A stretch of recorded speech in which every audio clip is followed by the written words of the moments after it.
Bienvenidos a esta clase de diagnóstico por imágenes de la columna operada. Vamos a ver en la misma cuáles son los métodos de estudio que se utilizan, qué tipos de hallazgos vamos a encontrar, tanto a nivel temprano como tardío, qué hallazgos son esperables y cuáles no, y tratar de no confundir estos hallazgos postquirúrgicos con patología nueva o patología residual. También vamos a ver cuáles son las técnicas quirúrgicas más frecuentes empleadas, qué tipos de instrumentación, es decir, los materiales que se utilizan para fijación de la columna, para aumentar su estabilidad, y qué ocurre con lo que se denomina columna fallida y cómo puede diagnosticarse en base a los hallazgos. Hay una serie de cambios que pueden observarse en la columna operada y no deben ser confundidos con patología, es decir, la presencia de una pequeña colección en los tejidos blandos perivertebrales o un pequeño hematoma en el espacio epidural posterior o algún efecto de masa sobre el saco tecal si la cirugía ha ocurrido recientemente o en pocas semanas. Son hallazgos esperables que van a ir desapareciendo con el tiempo. Por otro lado, las complicaciones muchas veces remedan los hallazgos posoperatorios tempranos, pero al haberse prolongado en el tiempo ya se consideran patológicos. Desde el punto de vista del cirujano, lo que va a evaluar es si se ha logrado corregir la deformidad o la inestabilidad, si ha mejorado el componente clínico por el cual el paciente consultó, independientemente del aspecto de las imágenes. Es decir, las imágenes pueden ser muy alteradas, como se observa en una columna recientemente operada, y el paciente no referir ningún síntoma fuera de lo esperable.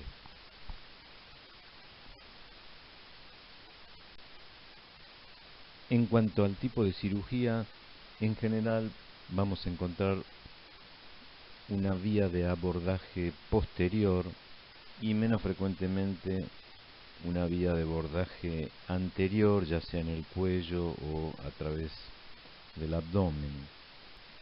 El tipo de instrumentación es conveniente conocerlo por la imagen que va a dar, por los artificios que podemos encontrar. El tiempo transcurrido desde la cirugía es imprescindible saberlo. Hay pocos datos que uno va a necesitar y este es uno de ellos, porque si se encuentra edema, algo de hemorragia, compresión del saco tecal y el paciente se operó hace 6 meses o un año, es distinto. Eso realmente puede ser patológico, a diferencia de si la cirugía es muy reciente o lleva 2 semanas o un mes, por lo cual podrían considerarse hallazgos todavía normales.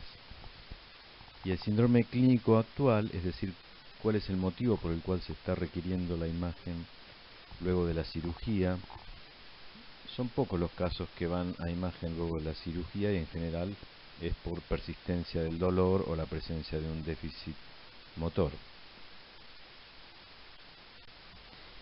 Estos son los métodos disponibles para el estudio de la columna normal y de la columna operada.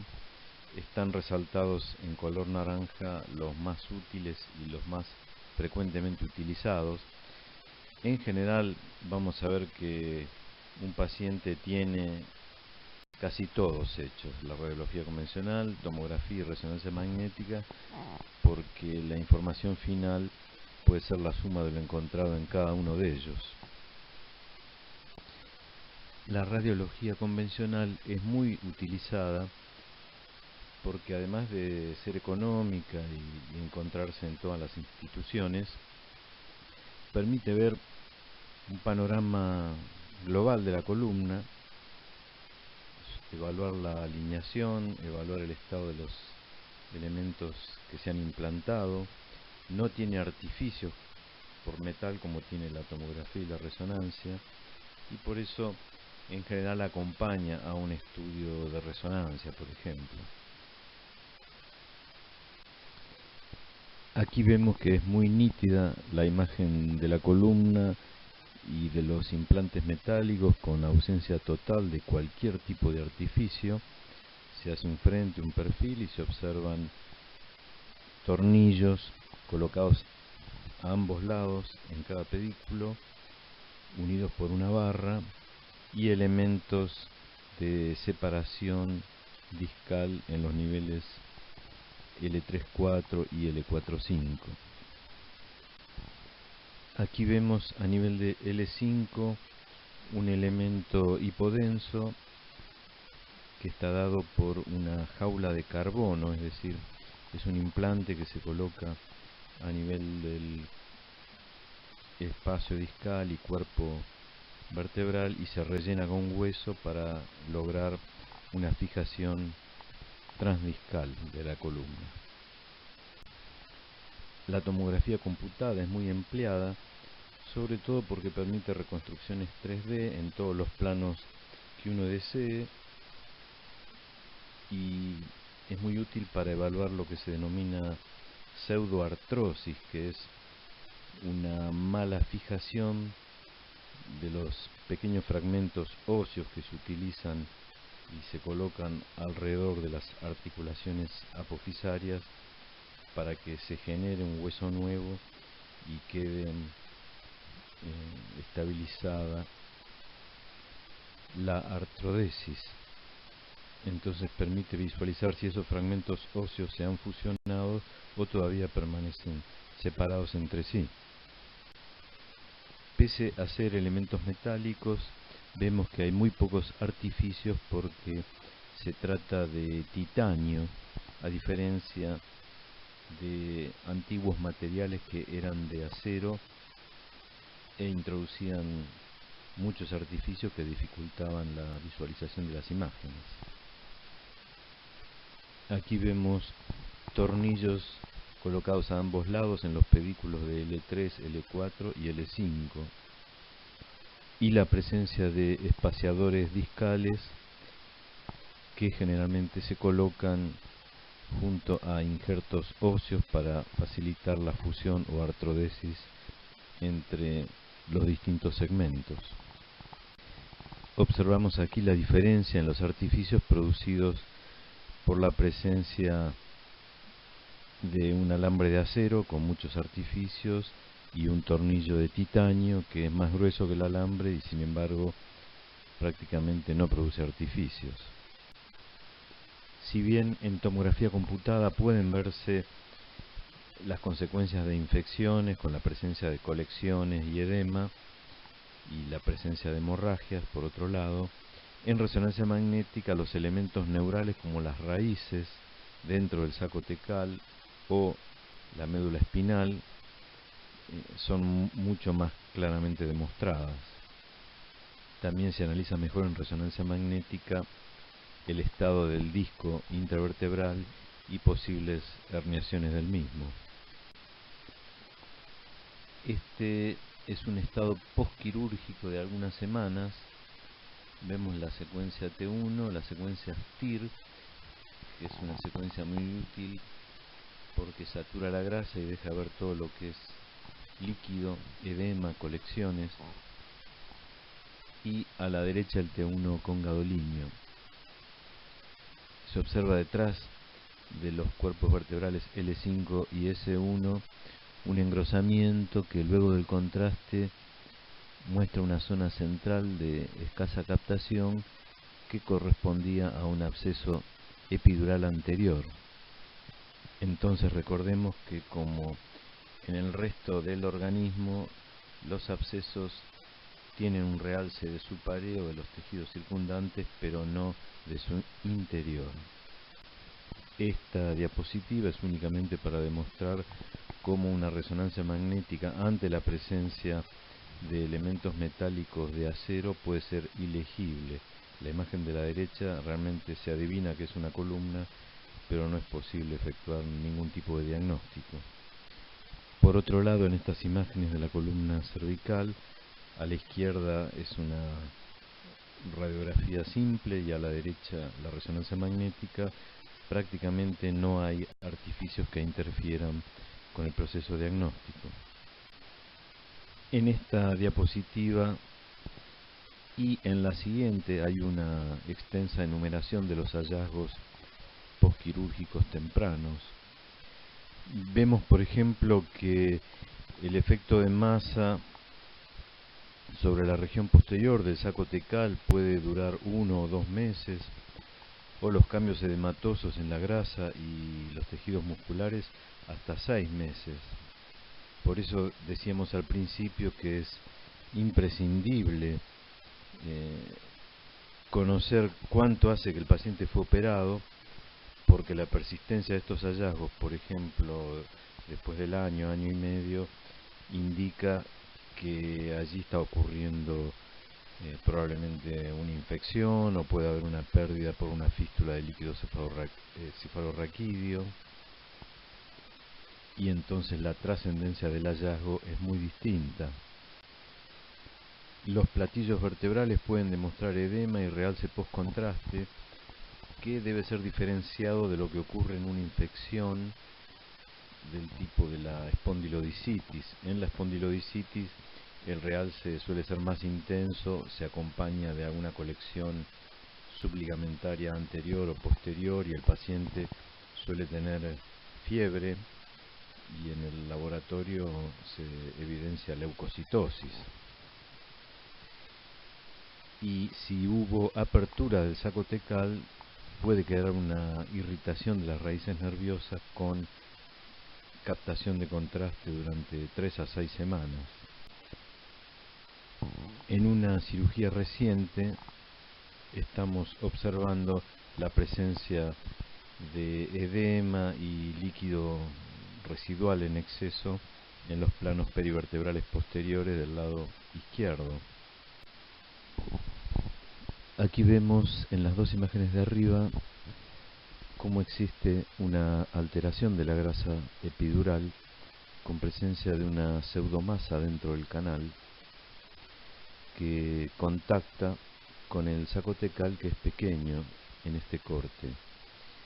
Y a la derecha, en la serie T1 con contraste, parte de esta pseudomasa capta contraste.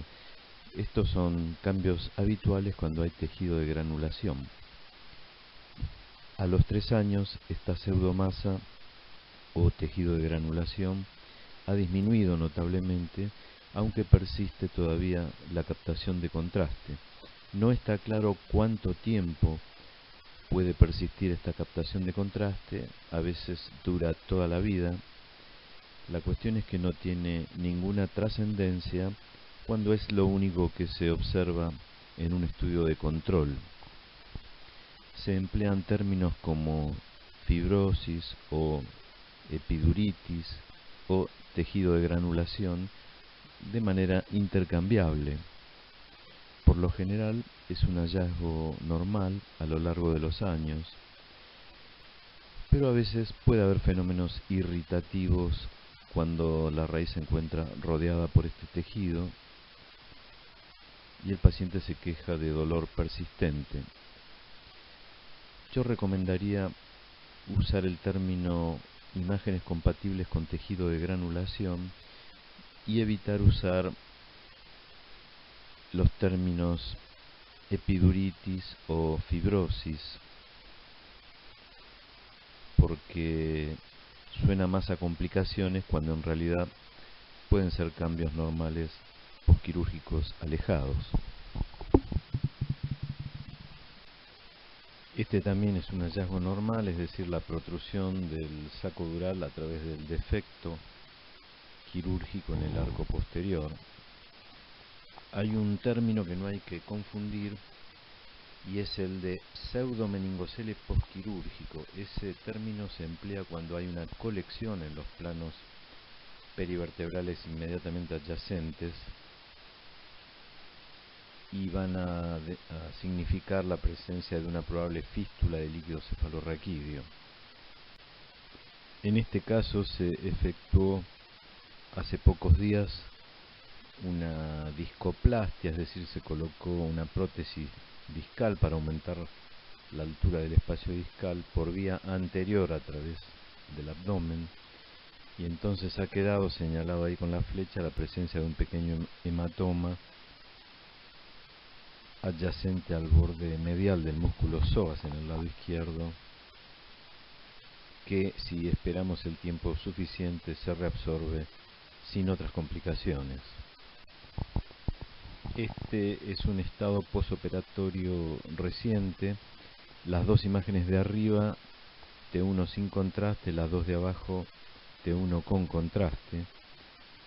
Y observamos que la grasa en las de arriba, la señal de la grasa epidural, que es hiperintensa, falta en el lado izquierdo. Se encuentra obliterada esa grasa por la presencia de tejido de granulación.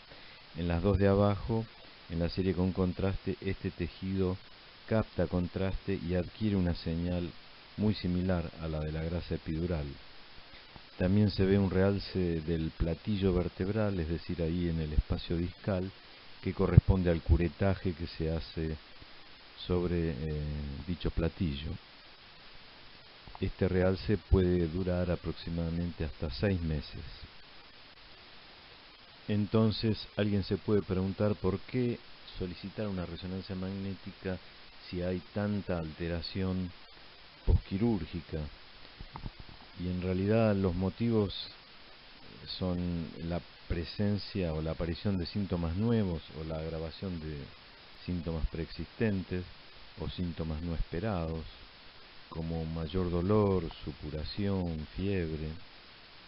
Y volvemos a repetir, la decisión quirúrgica, que no es nuestra sino del cirujano, él la va a tomar no basado en las imágenes, porque las imágenes muestran una anatomía regional bastante alterada, sino en la clínica del paciente.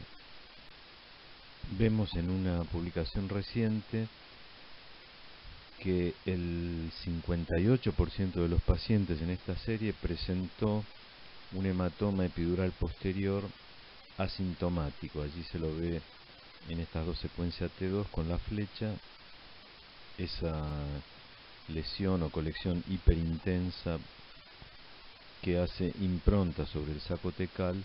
Es un hematoma que con el correr de las semanas se va a reabsorber y se encuentra dentro de las alteraciones esperables.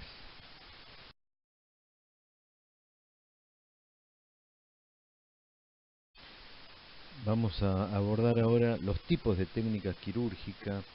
Nos olvidamos del punto 3, que es extirpación de lesiones tumorales o infecciones, y vamos a lo que es la cirugía en general más frecuente, que corresponde a aquellas llamadas cirugías descompresivas o aquellas que tienen por objeto estabilizar o corregir una deformidad del raquis. En las descompresivas, generalmente por vía posterior, se actúa sobre la lámina o sobre las facetas, y vamos a ver qué diferencia hay entre la laminotomía y la laminectomía. Estos tres casos de las imágenes no están operados y son para ilustrar probables indicaciones de una cirugía descompresiva posterior. Nuevamente ampliada la demostración de lo que es una laminotomía. En las imágenes, sobre todo en los axiales, puede verse el defecto en la lámina y hay que buscar sobre todo una solución de continuidad, o sea, un defecto en el ligamento amarillo que está inmediatamente por dentro de la lámina, porque el ligamento amarillo debe ser abierto por el cirujano para poder acceder al espacio epidural y buscar la hernia discal. En el caso que se necesite un acceso mayor al interior del canal, entonces se efectúa la laminectomía, que puede ser uni o bilateral. En este dibujo es bilateral, y cuando es unilateral se suele hablar también de hemilaminectomía. Y dependiendo de la situación se puede agregar la resección de una faceta, es decir, facetectomía.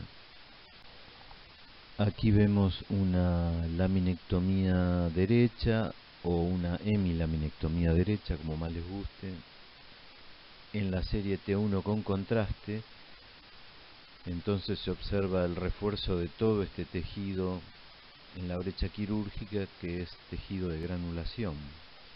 Está marcada en el lado anatómico izquierdo, es decir, a la derecha nuestro, con una pequeña cruz azul, el ligamento amarillo. Observamos que del otro lado ha sido también resecado parcialmente.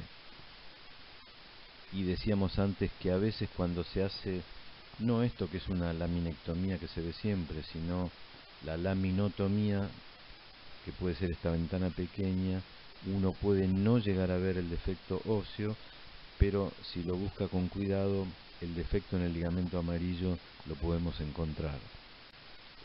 En este caso es una tomografía computada, donde falta la lámina del lado derecho, o sea que hay una laminectomía derecha con ausencia de una de las facetas también. En la imagen de la derecha, en otro nivel, se ve que también se ha efectuado laminectomía con facetectomía. Y un pequeño recuerdo que nunca viene mal sobre cómo se denominan los distintos sectores del canal espinal. En todos los niveles, desde el centro del canal hacia la periferia, se divide en zonas. Entonces está la zona central, hacia los costados el receso lateral del canal, luego viene la zona foraminal, que está limitada por arriba y abajo por el espesor del pedículo, y finalmente ya por fuera del pedículo la zona extraforaminal. Y en sentido rostro-caudal, es decir, de arriba hacia abajo, el canal se divide en niveles. Entonces tenemos a nivel de un disco el nivel discal, luego el nivel supra o infrapedicular y finalmente el nivel pedicular. Entonces uno podría describir una lesión en el receso lateral del canal a nivel de L5 en el nivel suprapedicular, por ejemplo. Vamos a ver ahora el otro tipo de cirugía, que es cirugía para estabilizar o corregir deformidades del raquis, y que muchas veces se efectúa también luego de una cirugía descompresiva en el mismo tiempo. Esto es para fijar la columna si el abordaje descompresivo ha sido extenso. En esta diapositiva y en la que viene se enumeran las indicaciones, seguramente más de las que son realmente necesarias, de la fijación o instrumentación de la columna. En Estados Unidos, por ejemplo, se publicó un trabajo que mostraba que para la misma patología cómo variaba de un estado a otro la indicación de colocar elementos de fijación en la columna.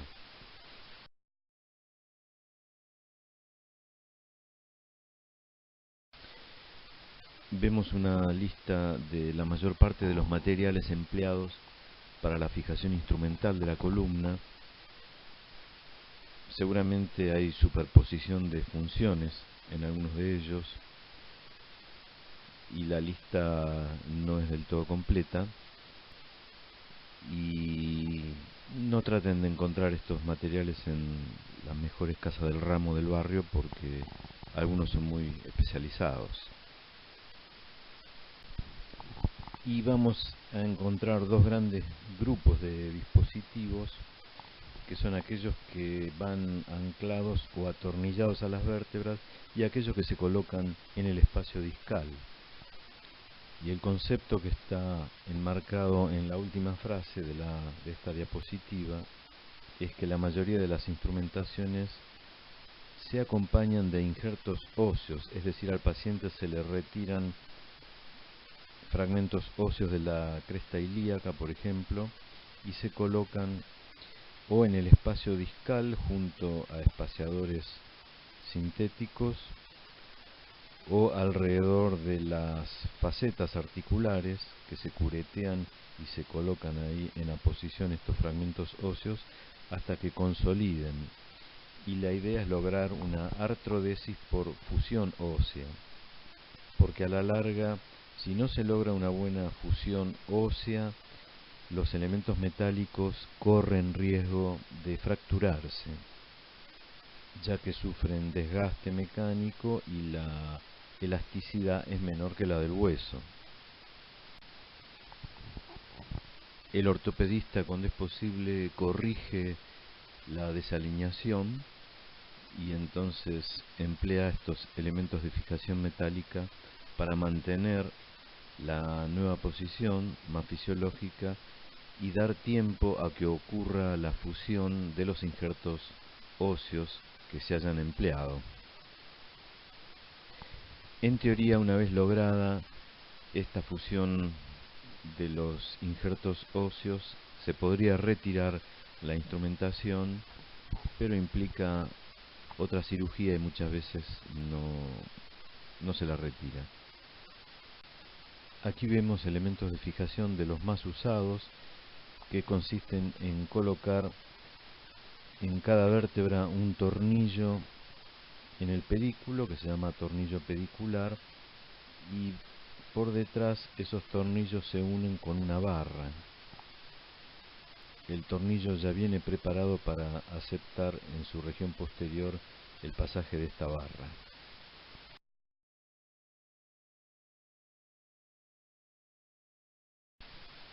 Aquí en este dibujo de la derecha se ven las posibles complicaciones de este tipo de cirugía. Por ejemplo, que el tornillo de la izquierda en este paciente perfore la cortical anterior del cuerpo vertebral y llegue hasta los grandes vasos, en este caso la aorta. O el tornillo de la derecha en este paciente ha perforado, se habla de violar la cortical, y se introduce en la luz del canal raquídeo. No siempre este fenómeno de violación de la cortical hacia el canal traduce síntomas. Hay una tolerancia de algunos pocos milímetros, hasta 3 o 4 milímetros de invasión del canal, que son asintomáticas.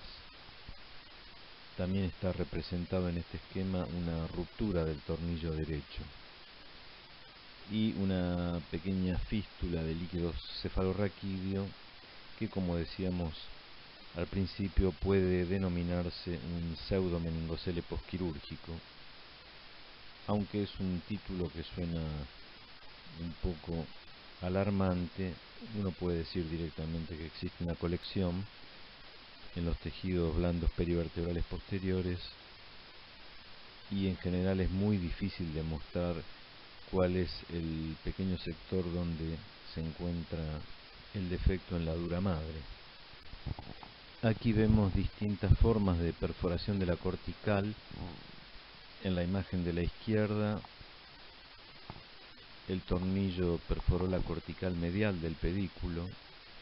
En la imagen del centro, la cortical lateral y la cortical lateral del pedículo y la cortical anterior del cuerpo vertebral.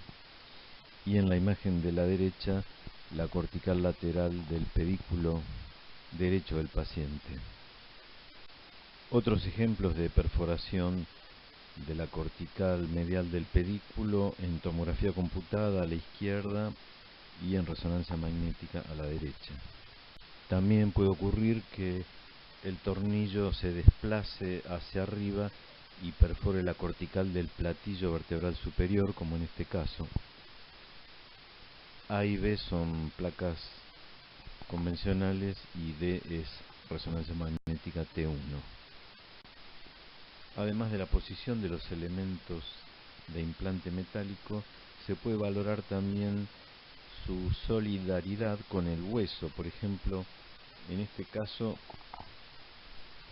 se ve a la izquierda una radiografía convencional con radiolucidez del hueso alrededor del tornillo, y a la derecha vemos un corte en tomografía computada con el mismo hallazgo mejor demostrado. Esto implica resorción ósea alrededor del tornillo y crea un círculo vicioso por el cual la resorción aumenta la movilidad del tornillo y la movilidad del tornillo sigue aumentando la resorción ósea, hasta que finalmente se transforma en un implante inestable y debe ser quitado, y se valorará en ese momento la necesidad de colocar otro o dejarlo así sin el implante. Otro tipo de elementos: aquí vemos una columna cervical con un abordaje por vía anterior con tornillos en los cuerpos vertebrales, son tornillos somáticos, y la presencia de una placa metálica entre los mismos. Este paciente tiene a nivel central, sobre los cuerpos vertebrales, placas con tornillos, y a nivel lateral, barras con tornillos. Otro ejemplo de un abordaje anterior con presencia de placas, una placa con tornillos somáticos cervicales. Una artrodesis extensa que va desde el hueso occipital hasta C3 con presencia de tornillos colocados por vía posterior con placas y la presencia de alambres de fijación. Aquí hubo una cirugía descompresiva del canal cervical y se han fijado las vértebras por vía posterior con alambres. Aquí vemos en la columna lumbar, en tomografía computada, un escanograma a la izquierda y una reconstrucción multiplanar coronal a la derecha. Se hizo una cirugía descompresiva con laminectomía desde L3 hasta S1 y posteriormente una fijación instrumental con tornillos pediculares y barras. También se observa mejor en la reconstrucción coronal la presencia de una artrodesis que se ha hecho colocando fragmentos óseos entre las apófisis transversas, es decir, hay todo un puente óseo a cada lado formado por la osificación de esos injertos óseos. Estuvimos viendo hasta ahora aquellos dispositivos que se anclan o atornillan a las vértebras. Ahora vamos a ver aquellos que se colocan en el espacio intersomático, o sea, en el espacio discal. La función es colaborar en la alineación, dar soporte a la columna, mantener la distancia del espacio discal y promover mediante el material de injerto óseo que se coloca dentro o adyacente a este dispositivo intersomático para que se genere una fusión ósea entre los dos cuerpos vertebrales, es decir, una artrodesis. Algunos de estos dispositivos se ven completamente en la radiología y otros son transparentes a los rayos y presentan unos marcadores radioopacos para poder valorar su topografía actual. Se observa aquí en una radiología convencional de la columna cervical, en el espacio C4-5, la presencia de los marcadores radioopacos que indican la presencia de un espaciador discal o intersomático. Esto es tomografía computada, el escanograma a la izquierda, donde se ve una visión panorámica de la columna con los elementos de fijación de tornillos pediculares con barras, y en el espacio intersomático L4-5 los marcadores radioopacos que indican la presencia de dicho espaciador. Para estar bien ubicado el espaciador, los indicadores radioopacos no deberían estar a menos de 2 milímetros de los bordes del platillo vertebral. Aquí está la cita de un video del cual he resumido algunas imágenes que muestra una técnica que se llama corporectomía, es decir, por vía anterior se quitan un cuerpo vertebral y se coloca ya sea un injerto óseo tomado de la cresta ilíaca, luego una placa con tornillos, o también puede colocarse un espaciador metálico, que es un dispositivo cuya altura es regulable, y luego la placa con tornillos. En tomografía computada se observa una fijación instrumental entre L3 y L5 con tornillos pediculares y barras, y la presencia de espaciadores discales en L4-5 y L5-S1, sumado a los injertos óseos, que también son radiodensos y colaboran a formar la imagen que se ve en el espacio discal. En tomografía computada vemos una fijación instrumental con tornillos pediculares y barras entre L3 y L4, y la presencia de un elemento espaciador intersomático que es una jaula en la cual se han colocado interiormente fragmentos o injertos óseos para favorecer la artrodesis intersomática. En el lado izquierdo del paciente se observa en la imagen de la derecha una hemilaminectomía izquierda. Un caso de una metástasis en L4 tratada por vía anterior y posterior. Se ha efectuado por vía anterior una corporectomía y se colocó un espaciador como el que veíamos en ese video de la columna cervical, y por detrás tornillos pediculares con barras de fijación. Esta es radiología convencional de un paciente tratado por metástasis en 2 cuerpos vertebrales dorsales.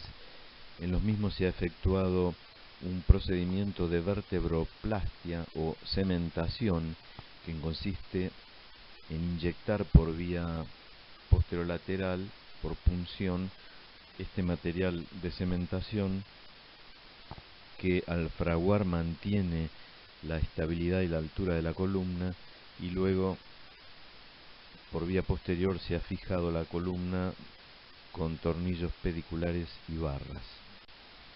Vemos a la izquierda una secuencia de resonancia T2 donde existe un importante compromiso del cuerpo vertebral C5 por una metástasis con disminución de altura del mismo y protrusión hacia el canal del muro posterior vertebral.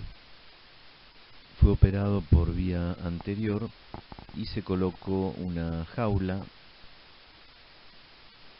luego de hacer la corporectomía, y seguramente llevará injertos óseos en su interior, y luego se fija por delante con placa y tornillos. Este es un evento que se denomina columna fallida y lo va a sufrir el 20% de los pacientes operados, y que es la recurrencia del dolor o la persistencia del dolor prequirúrgico luego de una cirugía cuyo objetivo era justamente tratar ese síntoma. Y en realidad ya estamos llegando al final de la clase, así que lo felicito por haber llegado hasta aquí, y es un resumen, las causas de la columna fallida, de todo lo que uno puede encontrar como complicación, ya sea temprana o tardía, luego de la cirugía de columna. Entonces, para tratar de sintetizar e ir a lo más frecuente, por lo menos, aquí les listo las causas más comunes, y tener en cuenta que los síntomas no se correlacionan con la cantidad de fibrosis epidural, es decir, la imagen puede estar muy alterada, puedo no ver bien la grasa epidural, esa señal hiperintensa en T1 que siempre estamos buscando como referencia. Sin embargo, el paciente estar normal sin síntomas. Y tanto en un postquirúrgico como en un paciente que nunca se haya operado, la hernia discal debe tener un muy buen correlato en su topografía y afectación radicular con la clínica del paciente, porque si uno llega a operar una hernia discal y el dolor se debe a otro proceso en otro lugar o nivel, el paciente obviamente no va a mejorar. Estas son imágenes de resonancia magnética T1, a la izquierda sin contraste, a la derecha con, de una columna operada en el nivel L4-5.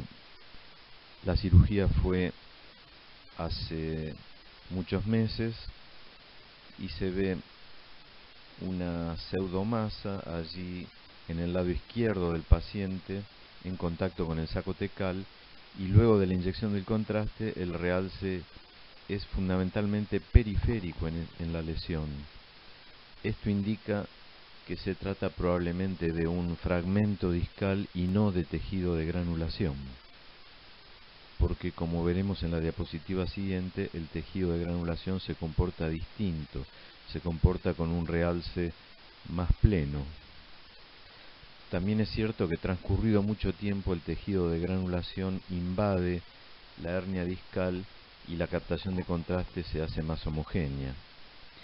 Además, el timing de la inyección y la adquisición de la imagen debe ser el adecuado, es decir, se debe inyectar y tomar la serie T1 con contraste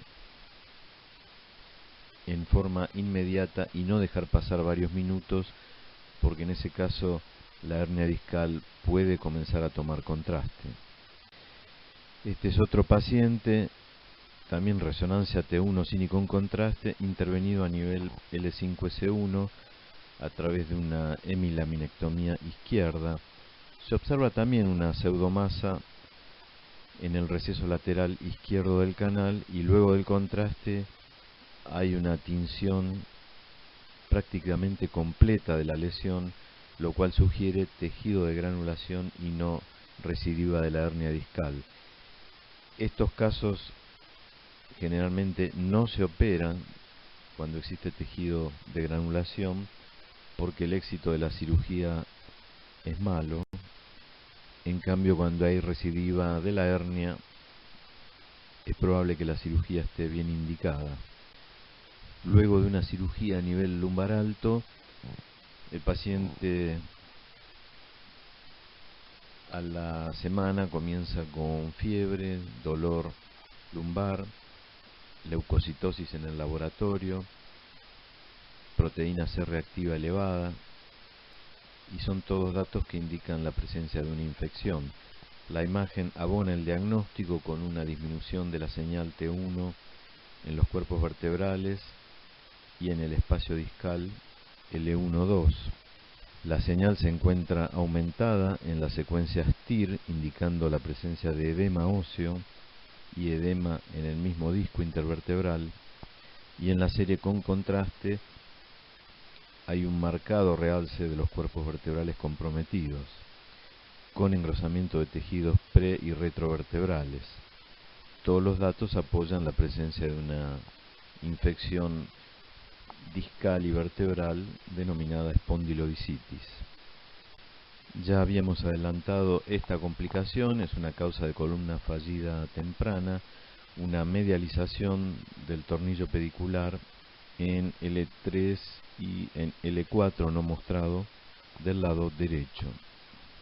Con el tiempo, si no se logra una buena fijación de los elementos óseos, la carga mecánica termina debilitando el material metálico y se producen fracturas, como en este caso, a ambos lados de las barras de fijación. Esto está demostrado con radiología convencional. Aquí resumimos las distintas modalidades y sus principales indicaciones. Y como conclusión final, como siempre, conocer los datos y la clínica del paciente la técnica quirúrgica y el material empleado en la instrumentación, al menos saber cuáles son los más comunes, y conocer cuáles son los cambios postquirúrgicos esperados, normales entre comillas, y cuáles no lo son, y entonces constituyen posibles complicaciones. Tener en cuenta que algunos cambios postquirúrgicos tempranos son similares a la imagen prequirúrgica. Por ejemplo, si antes de la cirugía el paciente tenía una hernia discal posterolateral derecha, luego de la cirugía va a haber una alteración de la señal de la grasa en ese lugar que es parecida a la alteración que producía el disco, pero en ese caso va a estar dada por los cambios postquirúrgicos y la presencia de tejido de granulación a dicho nivel. Muchas gracias por acompañarnos hasta aquí y esperamos que estos conceptos les puedan ser útiles en el estudio de la columna operada. Hasta la próxima.